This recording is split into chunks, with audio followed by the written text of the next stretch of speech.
Greetings, dear listeners, citizens of the Republic of the Gambia, those within and outside, and the audience who follow iAfrica TV. We are here today, and this will be the first day of a maiden program known as ESSA'S Hour, which is a program designed by the iAfrica management team with the supervision of the proprietor of iAfrica TV, Alamin Conteh. Well, during this series or this program, which will be on a weekly basis, we'll be discussing current affairs. We'll also be discussing diplomatic matters and the security-related matters or other subject matters that are of concern and importance to the very existence of the Republic of the Gambia. Indeed, the Gambia, as any other country, is not an island all by itself. Gambia is a United Nations member state, and the Gambia is a country.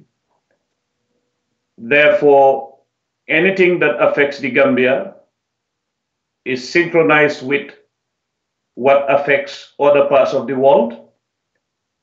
Anything that stems from the Gambia as a benefit, which can benefit Gambian citizens and humanity also, will remain here to be discussed for the common good. Now, that being the case, we are going to begin today with an important part of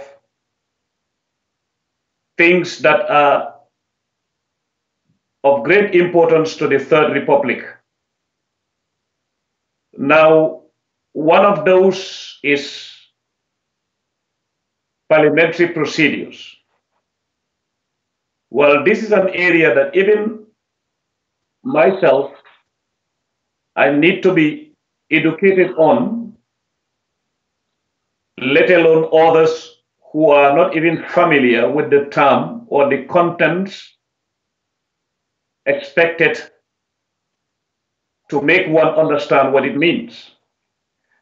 Now, in a way, it is self-explanatory, parliamentary procedure. Well, like we always say it, institutions are incomplete, especially where there is no functionality.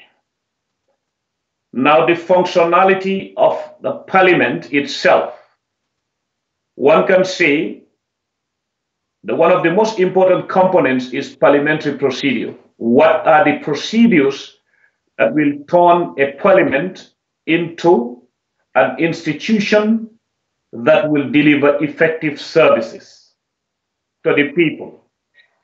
Well, there is no institution in the Republic or in any democracy that is more important than that institution which makes the laws, because these laws are the engine of our vessel as a nation. Because, like, we reflect on one time when the former US president traveled to Ghana, and many of us were seduced by the words he used, things like Africa does not need strong men, Africa needs strong institutions. In fact, in a case like that, one can expand it to say, not only strong institutions, because it could be relative. A dictatorial regime can turn out and start arguing that they are a strong institution, just the same way as the former president of the Republic of the Gambia, Yahya Jammeh, said under the Act 22 that he is or was a dictator Yes, he said he agreed that he is a dictator, but he was a dictator for development.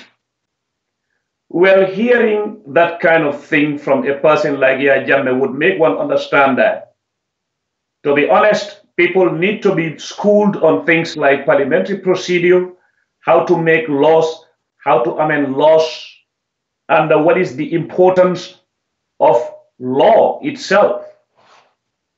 Well, we are not law experts, but logically, or where common sense is not rare, one will come to know that the very duty of law, in a simple way, is to remain impartial between affected parties, protect the voiceless and the helpless or the wronged, and then address issues where the one who wronged or the one who is oppressing the voiceless and the helpless is put on track to understand that no person is above or below the law. The rule for one should be a rule for all. Otherwise, there is no rule. Now, understanding the culture, understanding the things that are needed to make that institution function is, in fact, the most important part of what we call democracy or participatory democracy. Of course, extending it to the dispensation of justice.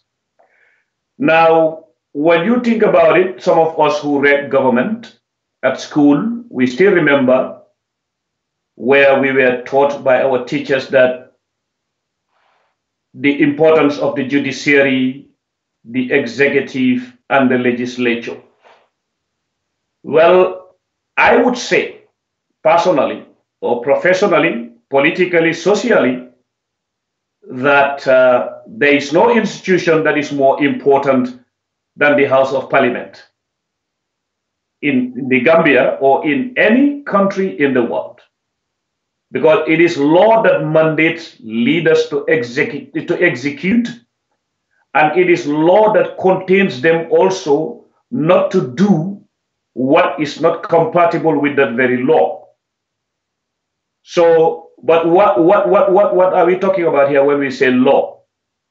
Well, there is jungle law, there is martial law, but is it any law that is acceptable? This is why Parliament is very important. So the procedures that guide, that govern the activities of Parliament itself before it is even out there to tell us that now this is your law or our law, because even the parliamentarians are not above the law, is what we are talking about today to begin with. Let's say we can scale it down to where it is needed for us to now, at least for the first time in the history of the Gambia, to put in place term limits. Democracy is incomplete without free and fair elections, term limits, and then checks and balances and accountability. We all remember when Yahya Jammeh sang the song on Radio 1 FM on the 22nd day of July 1994. But is it about singing the song and dancing to the tune? Or is it about understanding the contents of the song and live that in your soul and live that in your spirit as a responsible person, particularly a leader? Now, he used to say transparency, accountability, probity, self-reliance, which are very, very, very good guidelines. And these are good reference guides, yes.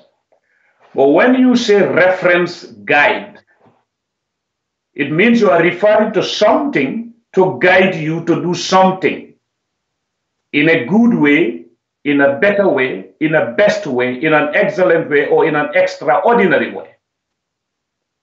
Now, but after declaring that, what was he doing? The direct opposite of transparency, accountability, probity. If he had lived by that transparency, that motto or that slogan, we would not today have the commission of inquiry, and we wouldn't today be waiting for the commencement of the Truth, Reconciliation, Reparation Committee. So he didn't live by transparency, he didn't live by accountability, he didn't live by probity.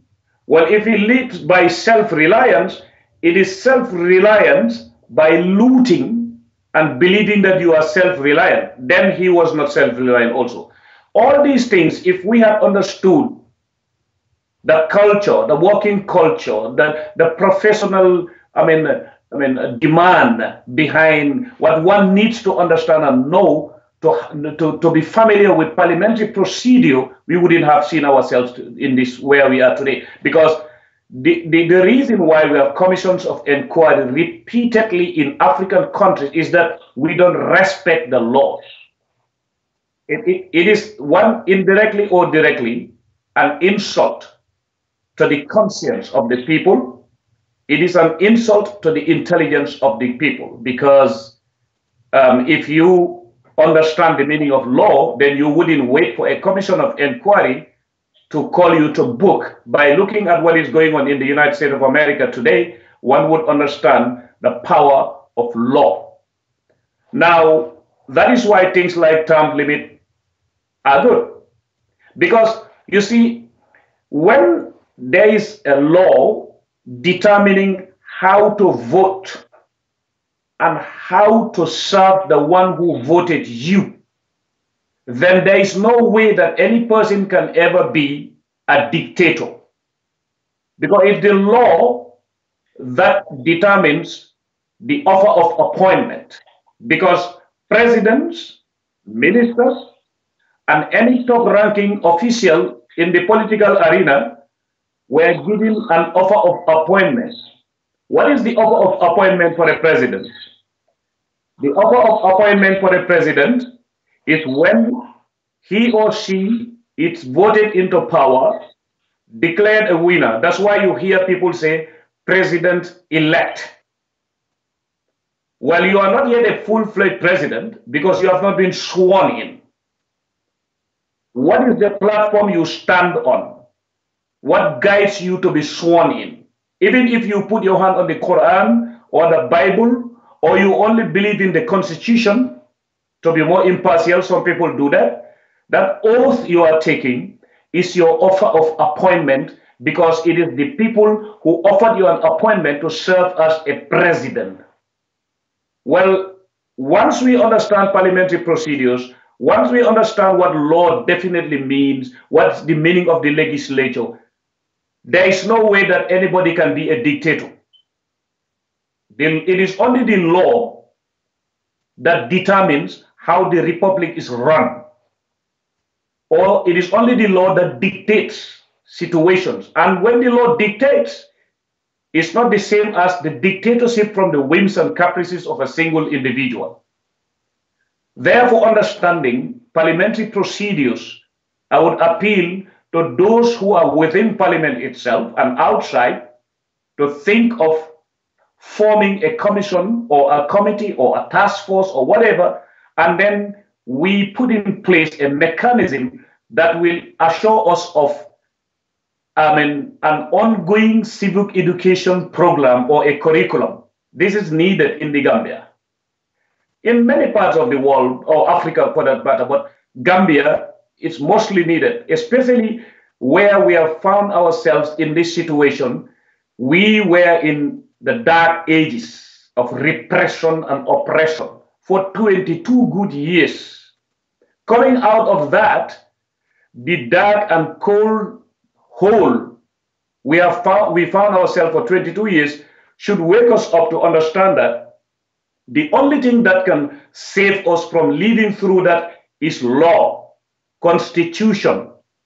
And then everybody should know that what is supreme in this republic is the constitution. Nothing should be more supreme than the constitution. No way. Let's say I'll give you another example. Look at a powerful country like America, militarily, economically. It is very powerful in the world, diplomatically and politically. Now, if it was in law, let's say not local laws, in fact, the local laws in America contain people not to excessively or not to usurp power.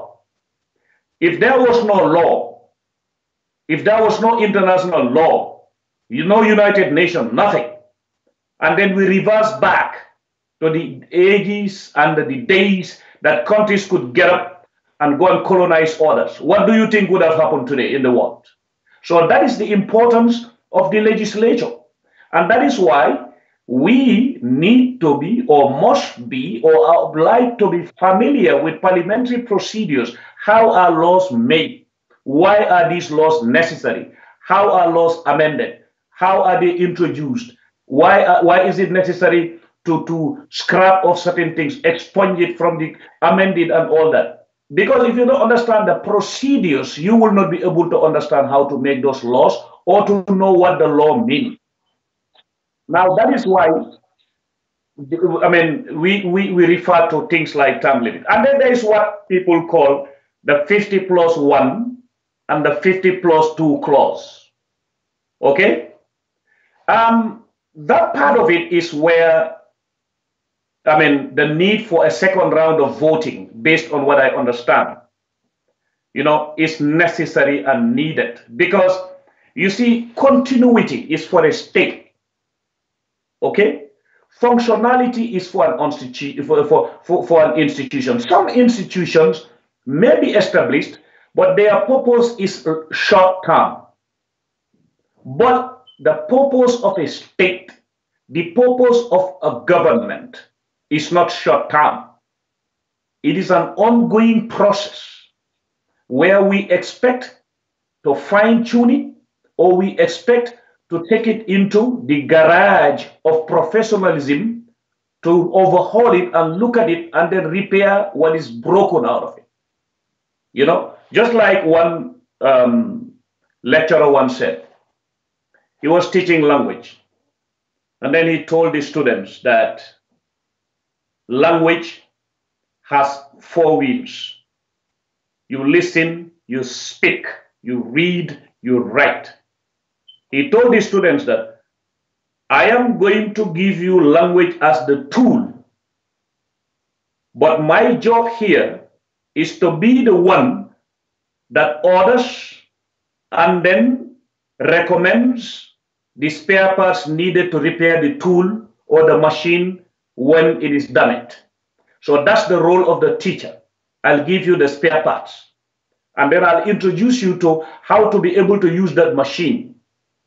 Well, you can compare the same to the law or to governance. You see, the people offer those, charged with the responsibility of delivering certain things, the opportunity to serve, and that is the offer of appointment. You are hired, whether you are a president, whether you are a vice president or a prime minister, whether you are a minister, a parliamentarian, a permanent secretary, or any person associated with the executive, to be more specific, know that you are hired, and your hirers or their hirer is the voter. That's why some people keep on saying we need to make informed choices before being able to vote in the capable, the able, the responsible, the honest, and the ones who are loyal to national interest. We need to verify who. That's why, in fact, some professions do background check. They do background check. So that in itself is important. So now when we come to the 50 plus 1, the 50 plus 2, basically what it means is like, okay, for example, if I have a political party, and then we say, okay, the highest number you can attain is 50% out of the registered number of voters. Now, if you have that, and every other party is below yours, then you are the winner.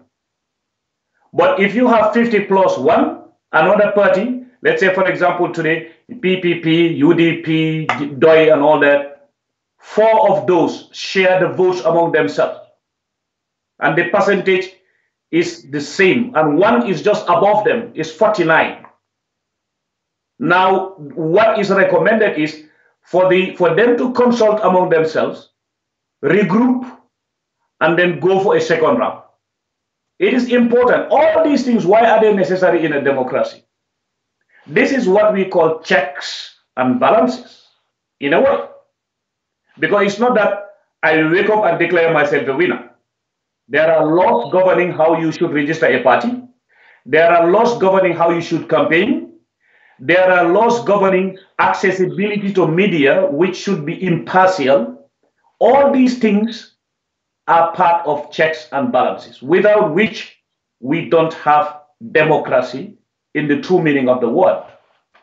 Well, I remember some years back, the reason why I'm giving all these examples is for us to come to know the need and the necessity behind, or the reasons behind, the importance of parliamentary procedures, and why we as Gambians need civic education to understand how laws are made and what is the meaning of parliament, the legislature, and all that in a simple way. Because sometimes also people who are charged with the responsibility, whether officially or not, or somebody who has followers, whose voice attracts followers, speaking to the public, what is expected of that individual is to speak in a language that will be broken into smaller pieces or pills that each one of us will easily swallow. But you cannot give us boulders and tell us to swallow a boulder and call it medicine. So this is why things like this are necessary to be broken into pieces for people to be able to consume them easily and then understand them. Other than that, it will only become a complex way of shoving it through the throats of people. That is why dosage is important. Because if you go to the hospital, you give it medicine, and then they will ask you, take one tablet in the morning, one in the afternoon, 3 at night before you go to bed. That's why medicine gives you dosage. That's why you hear things like an overdose. Because the moment you are expected to take one pill, you feel that you are so sick that you are not going to respect the dosage. What you're going to do is to swallow the whole bottle at the same time. You have overdosed yourself.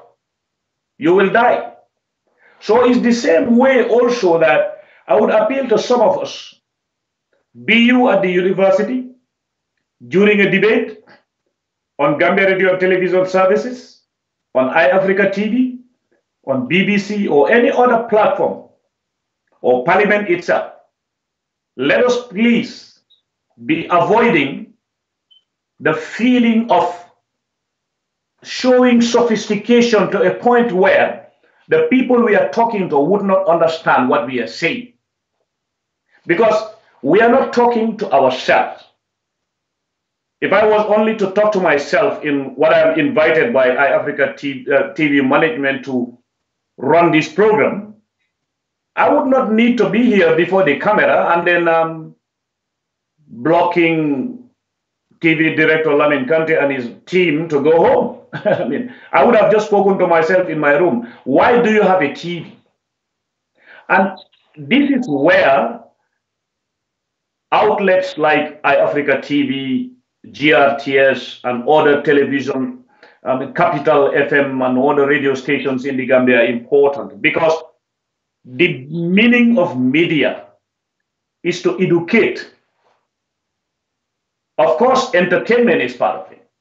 But I don't think any society would advance by leading around an environment where all TVs, all radio stations, all they do is to entertain. No, because look at it this way. If you entertain too much, nobody goes to the factory, nobody goes to the telecommunication company, nobody walks, nobody goes to the market. All you do is to wake up and listen to music. Who is going to pay the bills? Who is going to pay for the advertisements of the TV? Then at the end of the day, everything will crumble. So it is like balancing between each one of the components that are expected to sensitize the people. Now, coming back to that, I want Gambians to understand one thing. We are all right now talking about the commissions of inquiry, where we are looking at the proceedings and the people are recovering lost monies, properties and all that stuff that were confiscated being recovered. But we are yet to hear any commission of inquiry recover a lost soul, a dead body, put soul in it and ask them to stand up. The commission can never do that. The president can never do that. The entire cabinet can never do that. Gambia Armed Forces can never do that. The whole republic can never do that. That is why law is important. That is why the respect for the rule of law is important. Because if you respect the rule of law, then human rights are guaranteed. If we don't respect the rule of law, human rights are not guaranteed. What is in the coffers of the nation is not also guaranteed that it will be safe. It will be squandered. And then what do we end up being? A country running on regrets. A country running on dreams. Well, we have heard people study psychology. We have heard people study biology and all the logics. But to be honest with you, I doubt if any society will ever make it if they introduce dreamology. Dreamology, just dreaming. I doubt it. So that is why we must be returning to the drawing board from the beginning and then look into the basics. Because most of the time, especially in Africa, we only realize wrong after living through the effects for years, which is not good. This is why research is good. This is why the establishment of research centers is good. All this is part of what we are discussing today. Because if we have a parliament or a society that is versed on parliamentary procedures and knows how to make laws, how to understand them, and then we have that in our souls and spirit, none of us will hesitate accepting or suggesting term limits. You see, sometimes we have the age limit. It is out. Like I used to say during Jammeh's time. He put in age limits and then removed term limits. I said it should be the other way around. If he wanted, I told him during his time, if you wanted Jammeh, you can leave age limits there and then remove and then introduce term limits. The two. I told him, between two evils, choose the lesser one. The lesser one under Jammeh could have been, we are going to maintain age limits, and then we are going to introduce term limits. Believe me, if he had done that, no person would have reached the age of 65 is stipulated, which is, of course, crazy, because like they say in America, life begins at 60. Now, 65 at that time, if anybody had reached 65, and Yahya Jammeh was only going to be there for 2 terms, okay? 96. To which year again? Maybe 2011 or so. He would have been out.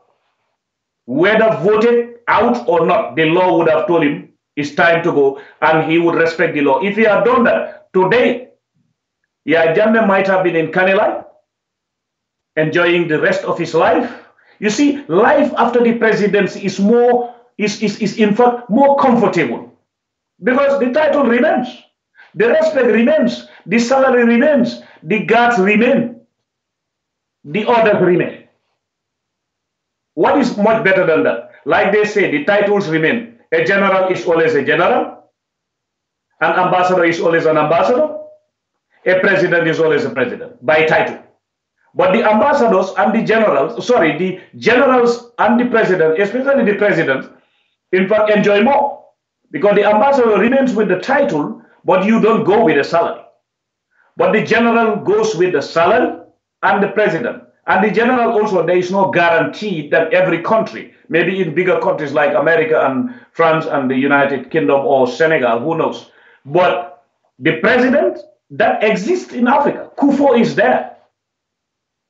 You see, Kufo is there. So this is why law is very important. This is why we need to sit down and be very serious about understanding what is parliament, parliamentary procedures, what are the responsibilities expected of a parliamentarian, and how can we check them and balance their activities with what we check. Because if we don't, it means the one who is charged with the responsibility of keeping the food you eat, the water you drink, the clothes you put on, you are leaving them to do with your water, your food, your shelter, anything they like. Because Ministry of Finance cannot just wake up and do what they want. There are general orders, financial instructions. These things stem from the Constitution. It is the law that determines our activities. A minister cannot just wake up, sign a check of $50,000 and tell his wife and his daughter or his son, go and take it, it's yours. No, why? Because the minister is contained by law. Now, why not we understand how those laws are made? We need to. Because that's why I am talking about the term limits and broke it into pieces, and then the 50+1 and the 50+2 and things of that sort. Now, before I close this first part, so that we can allow our TV crew to, put in their advertisements with different companies, the TV culture, I mean, Director Conteh was smiling at me, but I know that he meant it. He wants these things to be stopped because he wants his adverts to go through too. So we understand that. Okay. The reason why I'm saying this is that we, in fact, as a country, I would suggest, I'm not a law expert, I believe, like some trainers would say in one of the finest schools of military combat in the world, they would tell you combat is essentially common sense.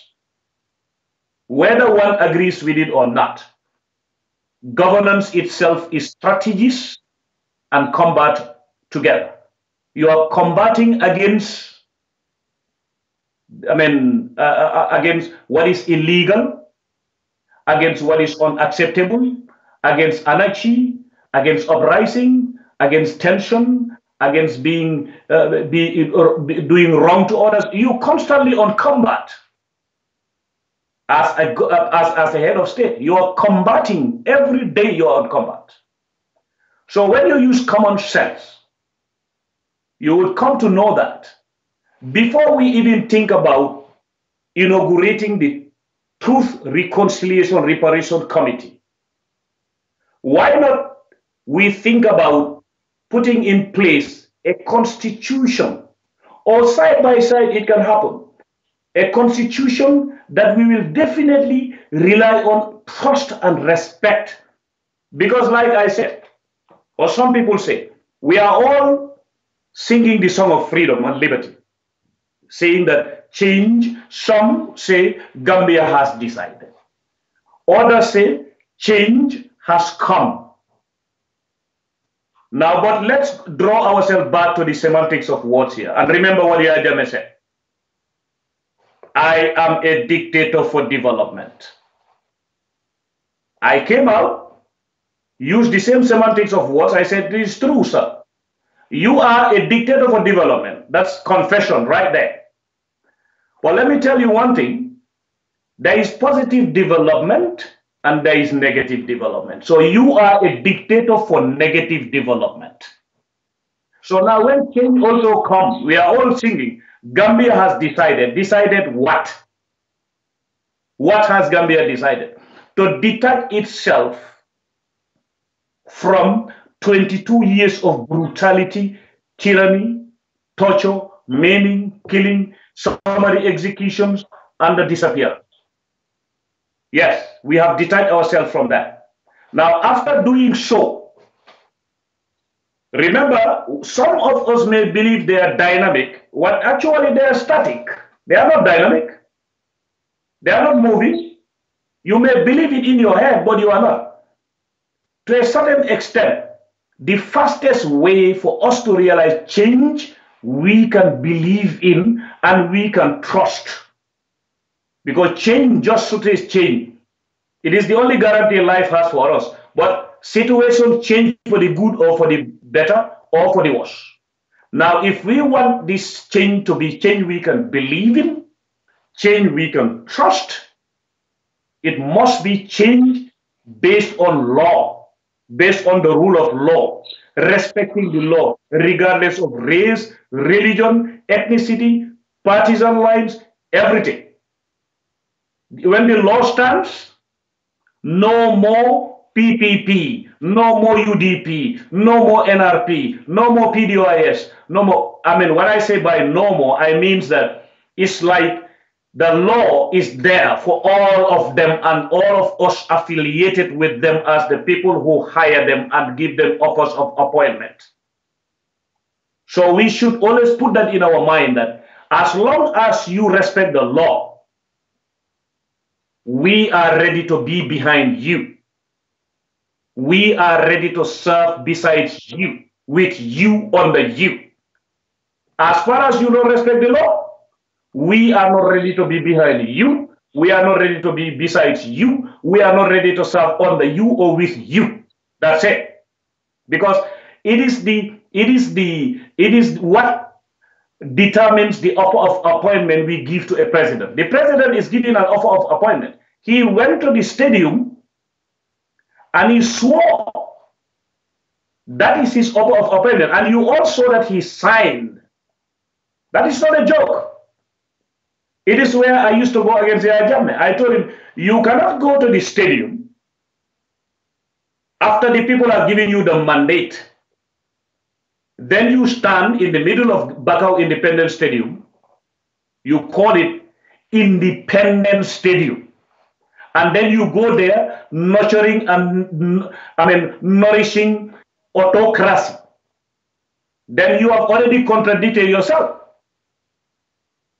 Because he used to bring in the Marabu from Casamas, Tambajiro, putting on a red hat, a red shirt, a red trouser, red shoes. And then he would bow there, the guy would be pouring talisman on him or whatever you call it. When he was supposed to swear on the Constitution by being guided by the Quran. So you see, all those things are illegal. A president cannot go at the Independence Stadium, you bring Tambajiro with a god of palm wine and the tail of an ox or a bull, and then say that's our tradition. Is it about African traditions or is it about a constitution? Is it about African traditions or is it about a constitution? It's not about traditions. That is a mandate the people are giving you to run the affairs of a state. If you have any tradition you believe in, what you should have done was, from there he can drive back to his bush in Kabakel or Nyaire and do what he wants to do there, but not before our eyes. Because each one of us comes from a different ethnic group. The Mandinka has his tradition, the Fula has his or her tradition, Wolofs and everybody. We didn't bring it to answer to him at the stadium. What we brought there was citizenship. Citizenship is what we brought in. What authenticates citizenship? It's not because you are just born in the hospital. No, it's the law. You can come from another country, be born in the Gambia. Legally, you are not Gambian. So you see how important the law is. That's why parliamentary procedures, laws, how they are made, promulgated, how bills are introduced and all that. We need civic education. In fact, civic education is needed for some members of parliament. It's not an insult for them to be educated. They were not born legal experts. They were not born to make laws, but they are entrusted with the responsibility. So if you're entrusted with the responsibility, the learning along the way, in fact, shows how serious you are. Because it doesn't mean that when you're an imam or a preacher at the church, at the mosque, when the moment you lead prayers, you don't need to be educated anymore. No, you have to learn along the way. So that's why, all that said, before we think about putting in place the Truth, Reconciliation, Reparation Committee, let us try to find out what are the laws to be used to strengthen that. Believe me, and I'm going to give an advice to the government, especially the president. Take it or leave it. This is the truth. This is the professional advice stemming from a sincere citizen. Before we start the Truth, Reconciliation, Reparation Committee, why not we try to have civic education along the way? And then why not we at least introduce certain clauses in the law or amend some parts of it? Because this is how the former council escaped some things, because they were immune. This is how those who shot and killed the kids in 2000, some of them, the immunity clause was there, unless if it is repealed. Okay? And some of us are still using justification based on that constitution to bar some people from some things, and then to say, because this person was jailed, this person was this and that. You are using the same constitution. So if you are to use that constitution, make sure that you look at the constitution very seriously, because that constitution began everything. Those who joined Jammeh and the Armed Forces Provisional Ruling Council in the beginning, drafters,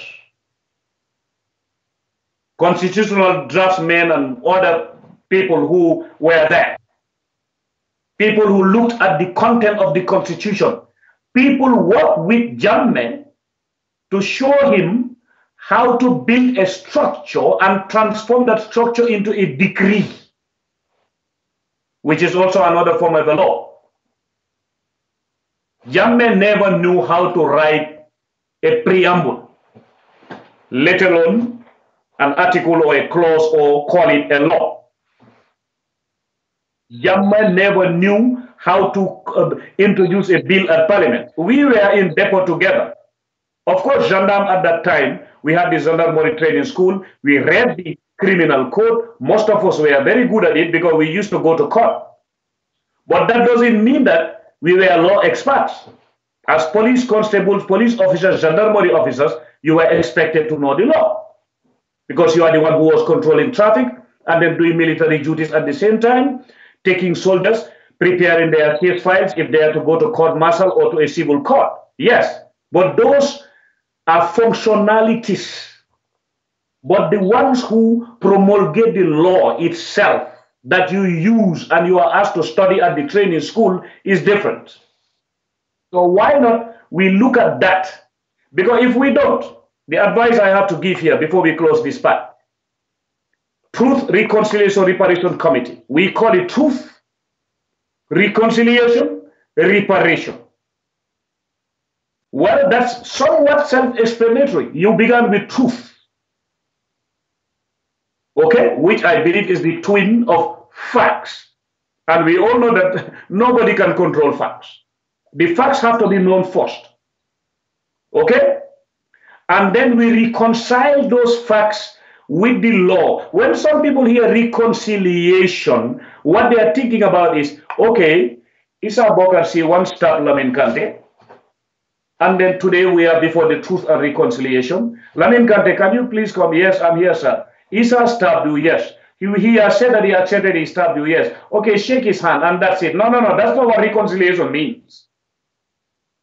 You are reconciling the wrong with different things, different activities, different demands, and different interpretations to find out. Because some people would say, we have to learn to forgive, we have to learn to forget. Yeah, you can forgive, but you cannot forget. Let's not be pretentious. Nobody will ever forget Yaya Jammeh what he did to them, especially the victims. They cannot. But when you say reconcile, don't make people look bad. If you were tortured, your tooth fell, broke, whatever, you were stabbed, you were shot, okay? And other inhuman things done to you, you sit and say, I have forgiven Yaya Jammeh and anybody, that is commendable. But that doesn't mean that if you forgive Yaya Jammeh, Issa Bokarsi said, I definitely cannot forgive. I want these things to be reconciled with what the law says and let us face justice and let him face justice. You're the one who forgive him. Don't turn around and look at the other gaping at them like, you see, let's forget, let's move on. No. That is what reconciliation means. What is the reparation? What are you repairing? Counseling is part of it. You see, preaching is part of it. Advising is part of it. Compensation is part of it. Because you cannot tell me, okay, let us go and repair the house. And then you have a person. And then you have a pickaxe. And you say, all those people with trowels, all those people with cement and water, go away. I'm going to repair the house with my pestle and my mortar. You start beating the walls. Are you repairing? You are destroying. There is this philosophy I like quoting all the time when they say build, break, build. We have to build the trust. We have to build it within the framework of law. After that, break what is affecting us or what was affecting us at the time, and then build something new which will be unlike what we built before and what we broke in the middle. This will be something sustainable that the Gambia will, like Yaya Jammeh said. Why do you want to change a good leader? Well, during my programs, I said it. I said, reply to Yaya Jammeh, tell him that because we want a better leader, because there are superlatives. If another leader comes, they say, why do you want to change me? I'm better than Yaya Jammeh. We tell him we want the best leader, sir. If another leader comes, he said, why do you want to change the best leader? Because I was better than the one who inherited from Yaya Jammeh. We say we want an excellent leader, sir. When the excellent leader says, why do you want to change it? Because I'm better than the best. He said, we want an extraordinary leader, sir. So we want good governance, better governance, best governance, excellent governance, extraordinary governance. I believe before we end that, the world will end. We will all go and answer to Allah. We must be truthful to ourselves and separate between politics as usual and security threat. If we don't do that, one day, somebody will come back. And then, as they say, the proverb in the old Fulani village, you will cry on the right hand, you fill it with your tears, and transfer the tears to your right palm, to the left palm. You fill your right palm with tears and transfer it to the left palm. I don't want that to happen. Thank you very much, brothers and sisters. And I extend my gratitude to the iAfrica management team, which is Director Brother Alamin Conteh, and the people who are behind the machines and everything, especially himself, to make the program, to make it successful. And I will try my best for us to be honoring this hour, which is ESSA'S hour, for us to come and discuss pertinent issues, matters of concern. Most likely next time I'm going to come here to explain to Gambians what is the meaning of AGOA, Africa Growth Opportunity Act, and how it can help the private sector sprout in the Gambia, and then how it can help if utilized effectively to contain the influx of our youth leaving Gambia and going through the bad way. Thank you.